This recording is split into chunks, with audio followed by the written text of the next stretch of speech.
तो लास्ट हमने वहीं तक पढ़ा था कि मीनाक्षी अदिति से मिलती है और अदिति की उसके साथ लास्ट वो मुलाकात है।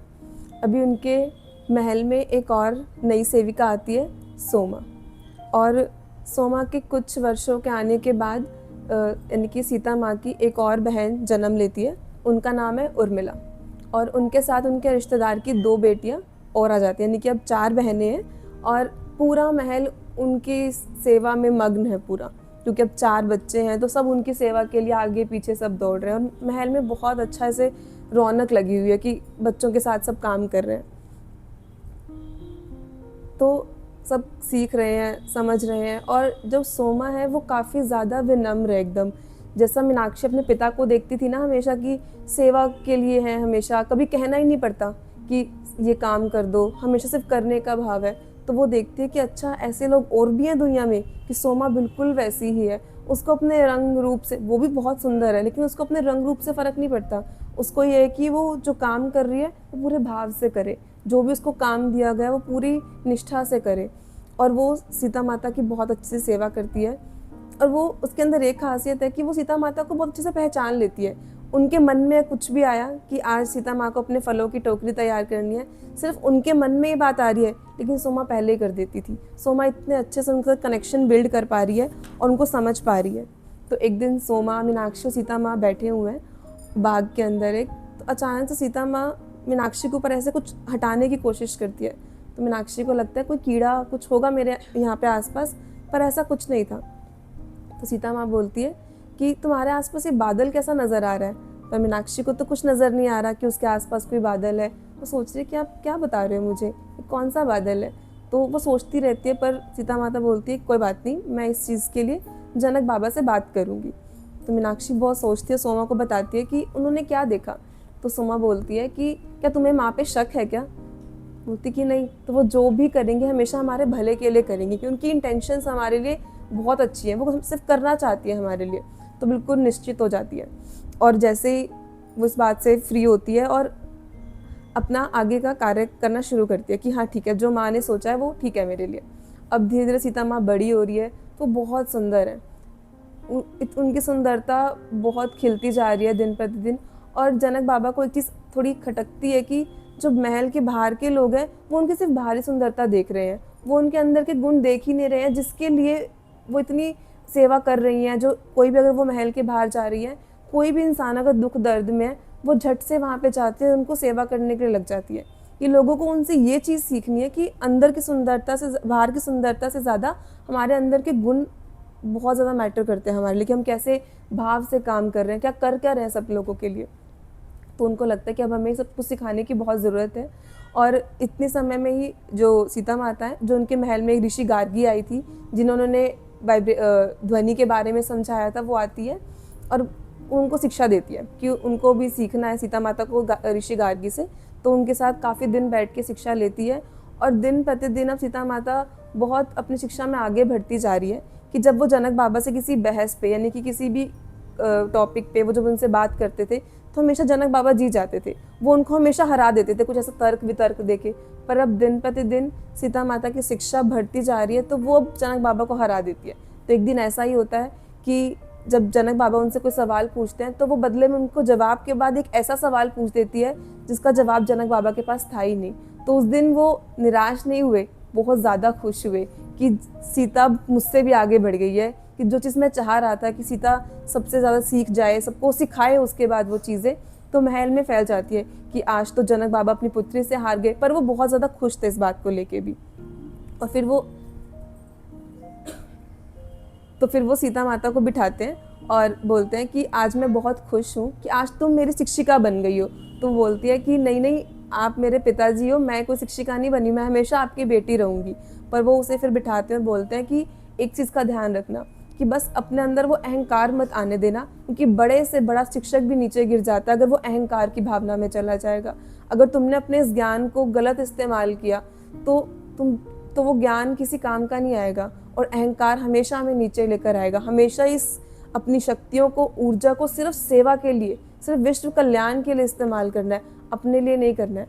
तो वो उनकी बात बहुत अच्छे से समझती है और इस बात को फिर सबको समझाने की कोशिश भी करती है कि कैसे हमें, और हमें भी यही सीखना चाहिए कि कुछ भी हमें मिलता है तो हमें इसका अहंकार नहीं करना है, उसको कैसे यूज़ करना है वो चीज़ देखना है सही डायरेक्शन में, कि हम उसको गलत जगह ना दें। तो अभी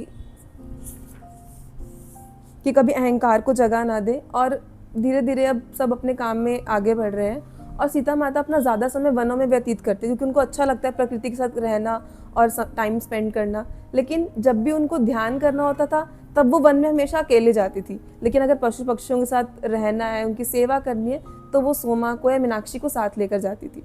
तो एक दिन रात का समय था और सीता माता किसी को बिना बताए जंगल की ओर चली गई। सुबह सुनैना माँ ने सोमा से पूछा और मीनाक्षी से कि सीता माँ कहाँ है, तो वो बता रहे हैं कि हमें नहीं पता, हमने उनको रात को भी नहीं देखा, आज सुबह भी नहीं देखा, कि पता नहीं कहाँ चली गई। तो सोमा ने बोला कोई बात नहीं, मैं वन में जाती हूँ और ढूंढ के आती हूँ। तो वो उनको ढूंढना शुरू करते। जैसे वो वन में जाती है और देखती है कि सीता माता एक एकांत जगह पर बैठकर ध्यान कर रही है, और जबकि उस दिन महल में बहुत सारे ऋषिवर ने आना था, जिनको भोजन भी सीता माँ ने खुद स्वयं परोसना था, क्योंकि उनको बहुत अच्छा लगता था उन सभी ऋषियों की सेवा करने के लिए। और सुनैना माँ परेशान है सीता माता की माँ कि वो अभी तक आई नहीं, सभी ऋषिवर आ जाएंगे, कैसे होगा ये सब कुछ। तो जैसे ही सोमा वहाँ देखती है तो सीता माँ ध्यान में बैठी हुई है, और ध्यान की मुद्रा भी ऐसी कि मानो किसी इंसान में प्राण भी ना हो, पत्थर की तरह बिल्कुल स्थिर। वो थोड़ा सा पास जाती है और वो देखती है कि उसको डर लगने लग जाता है कि क्या सीता माता की सांसें चल भी रही हैं कि नहीं चल रही है। और वो बहुत देर तक इसी कोशिश में रहती है कि कैसे करके वो माँ को ध्यान से बाहर ला पाए, पर वो नहीं ला पाती। तो अब महल में और चिंता हो जाती है कि सोमा कब से बुलाने गई थी, वो नहीं आई। फिर मीनाक्षी उनके पीछे जाती है बुलाने के लिए कि क्या हुआ है। तो जैसे वो वहाँ जाती है और वो देखती है कि सोमा एक जगह बैठी हुई है और सीता माँ एकांत में ध्यान कर रही है, तो मीनाक्षी सिर्फ देखने भर से रोने लग जाती है। उसको मन में डर पैदा हो जाता है कि कुछ हो तो नहीं गया, कि सीता माँ हमें छोड़ के चली तो नहीं गई। पर सोमा से शांत कराती है कि ऐसा कुछ नहीं हुआ, ये गहरी ध्यान अवस्था में जा चुकी है, जिससे मैं उनको बाहर नहीं ला पा रही हूँ। अब हमें जनक बाबा को बुलाना पड़ेगा कि वही उनको इस ध्यान की अवस्था से बाहर ला सकते हैं। तो मीनाक्षी जैसे जंगल से महल की तरफ भागना शुरू करती है, अचानक उसका पैर अटक जाता है और वो गिर जाती है। उसका जो टखना है, घुटना है, वो चोट लग जाती है बहुत ज़्यादा। बिना उस चोट की ध्यान दिए वो पैर लंगड़ाते लंगड़ाते महल की तरफ जाती है, और उसको वहाँ पे किरण मिलता है। किरण याद है किसी को?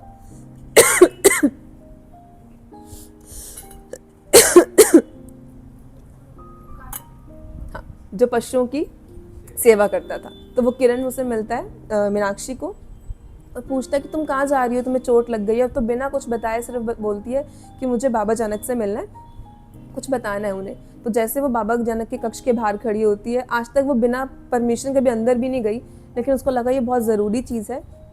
वो बाबा के पास जाती है और उनको कान में ही बोलती है कि आपकी बहुत ज़रूरत है सीता माता को लाने के लिए। तो ये सिर्फ सुनने भर से ही वो तुरंत कुछ क्षणों के लिए ध्यान की मुद्रा में बैठ जाते हैं। और जैसे वो ध्यान से बाहर आते हैं और बोलते हैं कि मुझे इसी क्षण का डर था कि वो किसी दिन अब ये जानना चाहेगी कि मैं आई कहाँ से हूँ। तो ये बोलते ही वो वापस महल से जंगल की तरफ जाते हैं मीनाक्षी के साथ। और मीनाक्षी का घुटना अभी भी चोट लगी हुई है, उसी दर्द में, दर्द नहीं दिख रहा उसको, सिर्फ माँ की सेवा की, माँ को बाहर लेकर आना है। वो जाती है वापस बाबा के साथ और ऋषि गार्गी उनके साथ चलती है। कुछ फल भोजन लेते हैं मीनाक्षी की, जैसे ही माता ध्यान से बाहर आएगी तो मैं उन्हें कुछ फल दूंगी, उन्हें पानी दूंगी। तो जैसे वहाँ पे जाते हैं तो जनक बाबा भी उनके साथ ही ध्यान शुरू करते हैं और ऋषि गार्गी मंत्र का उच्चारण करना शुरू करती है। पूरी सुबह का समय था, पूरी रात, शाम आ गई, माँ ध्यान से बाहर नहीं आ रही है। जनक बाबा को लग रहा है कि शायद मैं भी उनको ध्यान से बाहर नहीं ला पा रहा हूँ, तो मुझे बाकी सब ऋषिवर की भी आवश्यकता है जो महल में आए हुए हैं, कि अब उन सब की साधना के साथ ही शायद मैं सीता को वापस ला सकता हूँ। तो उन सभी ऋषिवर को बुलाते हैं जो महल में आए हुए थे भोजन के लिए, वो सभी आते हैं। और जैसे ही रात का समय शुरू होता है, वो सब ध्यान में जाते हैं, मंत्रों का उच्चारण करते हैं। पूरी रात बीत जाती है, अगले दिन की सुबह हो जाती है, माँ ध्यान से बाहर नहीं आती है। और जैसे ही मीनाक्षी वहाँ बैठकर देख रही है, दर्द कुछ नहीं महसूस कर रही, बस कभी आंख बंद कर रही है, कभी माँ को देख रही है कि जाग तो नहीं गई माँ। ऐसा करते करते उनकी पूरी रात निकलती है। और सुबह जैसे ही बाबा जनक अपनी आंखें खोलते हैं और वो देखते हैं कि सीता अभी भी ध्यान में है, लेकिन कुछ क्षणों के बाद वो अपने आप धीरे धीरे ध्यान से बाहर आती है।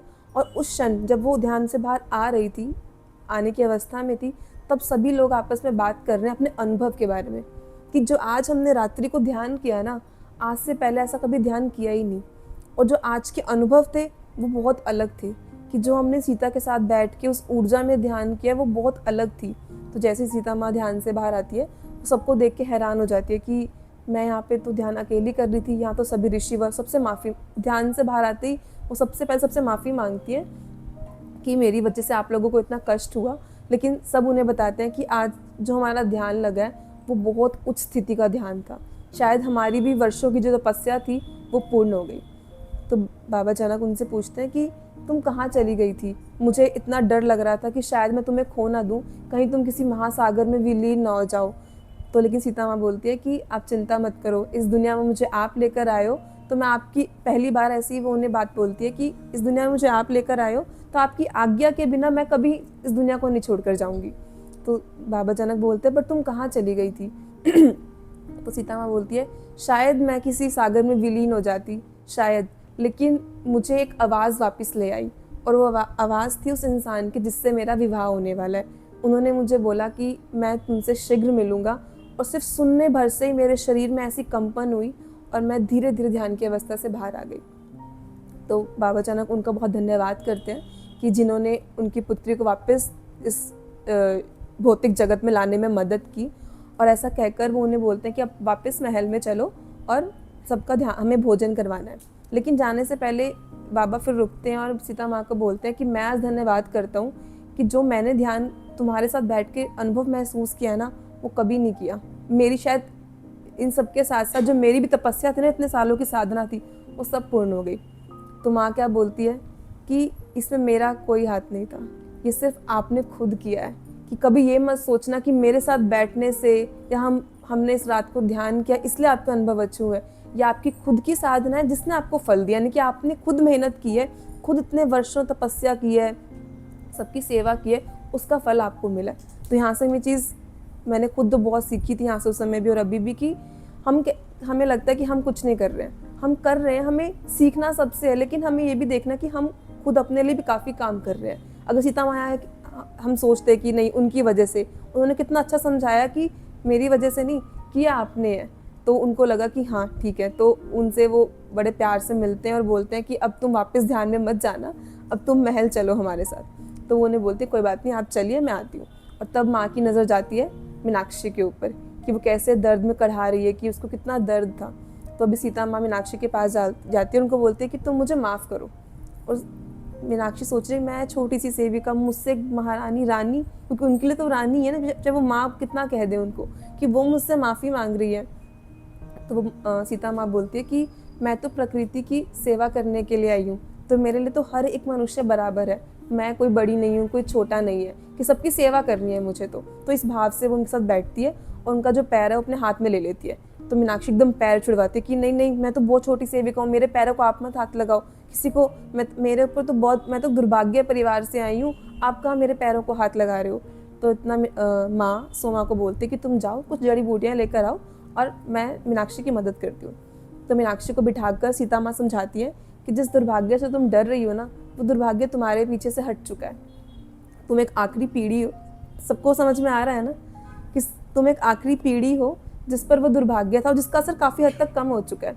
तब उसके मन में इच्छा होती है जानने की, अब तो मुझे जानना है कि वो क्या दुर्भाग्य था जिसकी वजह से मेरे पिताजी ऐसा व्यवहार करते थे, उन्होंने अपने प्राण त्याग दिए, उसके बाद में वो बातें समझ पाई, ऐसा क्या था। तो उन्हें बताती है कि तुम्हें याद है तुम्हारे ऊपर से एक बादल मैंने देखा था एक समय पर, तो वो बादल क्या था, वो दुर्भाग्य ही था जो मैं पहचान पाई थी। तब मुझे पता लगा तुम्हारे दुर्भाग्य के बारे में, कि आज की इससे 5 पीढ़ी पहले तुम्हारे किसी पूर्वज ने किसी महिला के साथ, और वो भी सेविका के साथ, कुछ दुष्कर्म किया, जिसको देखकर किसी ऋषि वर ने उन्हें श्राप दे दिया कि तुम्हारी कोई संतान नहीं रहेगी, तुम्हारा वंश कभी फूलेगा फले नहीं रहेगा। तो इसी वजह से तुम्हारे पिता बहुत डरते थे कि कभी तुम्हें वो खो ना दें, कि तुम विवाह करोगी, तुम्हारी संतान होगी तो तुम्हारे ऊपर कुछ आँच आ जाएगी, इसलिए वो बहुत हमेशा डर में रहते थे और तुम्हारे भाई को और माता को खोने के दुख में भी बहुत रहते थे। तो मीनाक्षी को आज तक ये भी नहीं पता था उसका कोई छोटा भाई भी था। तो वो उन्हें बताती है कि तुम्हारा एक भाई था जिसने नदी ने उसको ले लिया था, और इस गम में कुछ समय के बाद जो नदी है या तुम्हारी माँ ने अपने आप को नदी को सौंप दिया था। तो मीनाक्षी को समझ में आता है, अच्छा इसलिए वो मुझे नदी के पास जाने नहीं देते थे, कि उनको डर था कि नदी मुझे ले ना ले, कि मेरे भी प्राण ना चले जाएं। तो माँ समझाती है उन्हें कि बिल्कुल ऐसा ही था, और जब तुम्हारे पिता अंतिम सांस ले रहे थे तो जनक बाबा ने वचन दिया था कि मैं मीनाक्षी का ध्यान रखूंगा। और तभी जब तुम भी नदी में बहने वाली थी तो तुम्हारा भी वो मृत्यु का समय था, लेकिन जो श्राप का असर धीरे धीरे कम हो चुका था और जो जनक बाबा के शब्द है उनका असर बढ़ चुका था, इसलिए वो श्राप का असर काट कर उन्होंने तुम्हें बचा लिया और इससे तुम्हें एक नया जीवन दिया ताकि तुम इस जीवन में आगे बढ़ सको। तो उसको लगता है कि कितना कुछ था और मैं क्या क्या सोच रही थी कि मैं तो अपने पिता का वो दर्द समझ ही नहीं पाई कि उन्होंने अपनी पत्नी को खोया, अपने बेटे को खोया और मुझे खोने के डर के साथ वो जी रहे थे हमेशा। तो मीनाक्षी को सारी बातें धीरे धीरे समझ में आती हैं और ऐसा लगता है कि अब मैं शायद धीरे धीरे और मुक्त हो रही हूँ इन सब चीज़ों के साथ और मैं अब सही राह पर जा रही हूँ। तो धीरे धीरे उसके घुटने पे माता मलहम लगाती है और बोलती है कि अब तुम आज आराम करोगी और कुछ भी और काम नहीं करोगी। वो बोलती है कि नहीं, मैं तो सेवा करूँगी, मुझे सेवा करनी है, मुझे आराम नहीं चाहिए। पर माँ उसे समझाती है और सेवा करने के लिए बोलती है और बताती है कि तुम किरण को बुलाती हो, किरण के साथ तुम चली जाओ। तो किरण आता है, बहुत हिचकिचाती है क्योंकि आज से पहले वो कभी अपने पिता के अलावा किसी के पास खड़ी नहीं हुई, किसी का स्पर्श महसूस नहीं किया, तो उसके वो डर भी धीरे धीरे निकलने शुरू होते हैं। किरण के साथ धीरे धीरे वो महल में जाती है और वहाँ पे सोमा से बात करती है कि कैसे आज माँ ने मुझे मेरी सारी बातों को पहचान लिया और मुझे सब बताया कि कैसे मेरे ऊपर क्या दुर्भाग्य था और मैं कैसे अब एक नई राह पर जा रही हूँ। तो सोमा उसे एक बात समझाती है कि मीनाक्षी, तुम्हें इस चीज़ से एक बात सीखनी चाहिए कि जब हमें कुछ दुर्भाग्य लगती है ना कि मेरे साथ गलत हो गया, शायद वो किसी एक नई अपॉर्चुनिटी के लिए, यानी कि हम इसे दुर्भाग्य समझते हैं, दुर्भाग्य होता नहीं है, एक नई शुरुआत होती है हमारी, पर हमें इसे देखने का नज़रिया है हमारा। अगर तुम अभिशाप के ऊपर थी कि मुझे क्या अभिशाप था, क्या दुर्भाग्य था मेरे परिवार के ऊपर, अगर सोचो अगर वो ना होता क्या तुम आज कभी यहाँ पे होती? क्या तुम्हारे पिता जो सेवा कर रहे थे अगर वो सेवा ना करते तो क्या जनक बाबा का आशीर्वाद मिलता उन्हें? क्या तुम्हारा जीवन बचता? कि सीता माता की सेवा से ऊपर भी कोई जीवन है क्या? तो उसे लगता है कि बिल्कुल सही बात है। तो उसको एक नई दिशा समझ में है कि हर चीज़ दुर्भाग्य नहीं होती, सिर्फ हमारी अपनी सोच पर निर्भर करता है कि हम क्या उसको देख रहे हैं। तो सीता माता अच्छे समझाती है और मीनाक्षी को सब समझ में आने लग जाता है कि जिस चीज़ को हम सोच रहे हैं कि दुर्भाग्य है वो दुर्भाग्य नहीं है, पर उसके कुछ प्रश्न होते हैं। फिर वो सीता माता से प्रश्न करती है कि आप मुझे एक बात बताओ कि मेरे पिताजी की गलती नहीं थी, मेरे दादाजी की गलती नहीं थी, पर क्यों एक ऋषि के सिर्फ शब्दों की वजह से हमारे ऊपर इतना दंड रहा? तो माँ उन्हें समझाती है कि शब्दों में बहुत ताकत होती है, शब्दों में कंपन होती है। हम एक शब्द निकालते हैं, हमें लगता है हम ऐसे ही बोल देते हैं, पर नहीं, हर एक शब्द का एक असर होता है जो ब्रह्मांड में फैलता है। तो उन्हें समझ में आता है कि शब्द, जो ऋषिवर के शब्द थे वो इतने पावरफुल थे, जो वो कह देते थे वो सच हो जाता था। तो उसे लगता है कि फिर तो एक गलत चीज़ है कि ऐसा क्यों है, कल को कोई भी ऋषि हमारे ऊपर कुछ कह देगा, मैंने कुछ गलती करी तो फिर तो मुझे पूरे में भुगतना पड़ेगा। मुझे कहाँ मौका मिला सुधरने का, पश्चाताप करने का, माफ़ी मांगने का? क्या पता मैं कभी कोई गलती कर दूँ लेकिन मुझे एहसास हो जाए कि मैं इसको माफ़ी मांग कर या अपना पश्चाताप कर इसको पूरा ठीक कर सकती हूँ। तो सीता माँ को लगता है, सीता माँ उन्हें बताती है कि बिल्कुल मेरी भी यही सोच है और मैंने भी पिताजी से यही बोला कि ऐसा नहीं होना चाहिए कि क्यों हम ऋषि के डर से जी रहे हैं। इसका मतलब हमेशा डर डर के जिएंगे ना कि हमने कुछ गलती करी और हमें कुछ ऋषिवर ऐसा श्राप दे देंगे जिससे हम बंध जाएंगे। तो जनक बाबा बोलते हैं कि मैं खुद इस चीज़ पे अब काम करना चाहता हूँ कि हम लोगों को ये सिखाएं कि वो आत्मनिर्भर बने, कि सब कुछ उनके अंदर है, वो खुद में डिसीजन लें। अभी तक क्या है, लोग उस शासन में क्या कर रहे थे, लोग चाह रहे थे कि जनक बाबा उनके लिए डिसीजन ले ले, जो उन्होंने बोल दिया वो सही और वो गलत, वो उनकी बात मान लेते थे, वो सही डिसीजन देते थे। पर जनक बाबा को लगा कब तक ये सब कुछ चलेगा, एक समय ऐसा भी तो आना चाहिए ना जब इंसान खुद के ऊपर निर्भर हो, जब वो गलती करे उसे पता हो कि मैंने गलत किया है, उसे पता हो मैंने सही डिसीजन लिया है, कब तक वो किसी और के पीछे भागेगा। तो उन्हें वही बोलते कि अब हम ऐसा एक नियम बनाएंगे, कानून धीरे धीरे बनाएंगे कि हर एक छोटे छोटे गाँव में एक सरपंच बनाएंगे, वहाँ पे लोगों को सिखाएंगे ताकि जिससे लोग ऋषिवर के डर से फ्री हो जाएं और तब वो खुद डिसीजन ले पाए, खुद सोच पाए कि मेरे लिए क्या अच्छा है। क्या हम हमेशा दूसरे से पूछ सकते हैं अपनी लाइफ के बारे में? दूसरे से हम पूछ लेंगे और कभी सही डिसीजन हुआ तो अच्छा है, लेकिन बुरा हुआ तो हम ब्लेम किसको करेंगे कि उनकी वजह से मेरी ज़िंदगी ऐसी बन गई। तो इसलिए उन्होंने ये चाहा कि अब ऐसा कुछ करना है हमें जिससे लोग अपने ऊपर निर्भर बने, उनको अपना सही गलत हर पहचान आए धीरे धीरे। तो ऐसा ही वो एक प्रस्ताव रखते हैं पूरी सभा में कि अब से हमने ये सोचा है कि लोगों को खुद सिखाए, खुद शिक्षा दें और हर एक छोटे छोटे गाँव में एक सरपंच की तैयारी करें। लेकिन अब आपको क्या लगता है कि ऋषिवर मान जाएंगे? उनके मन में आया कि क्यों, क्या ज़रूरत है इसकी, क्योंकि कहीं ना कहीं अब उनके डर सामने आ गए कि अगर लोग अपने आप से अपने ऊपर निर्भर हो जाएंगे तो फिर हमें कौन सुनेगा, जो हमारी ताकत है वो धीरे धीरे कम हो जाएगी। तो लेकिन सीता माता बिल्कुल अड़िग रहती है अपनी बात के ऊपर और बिल्कुल अच्छे से प्रस्ताव रखती है कि हमें लोगों को खुद के ऊपर निर्भर होना सिखाना है।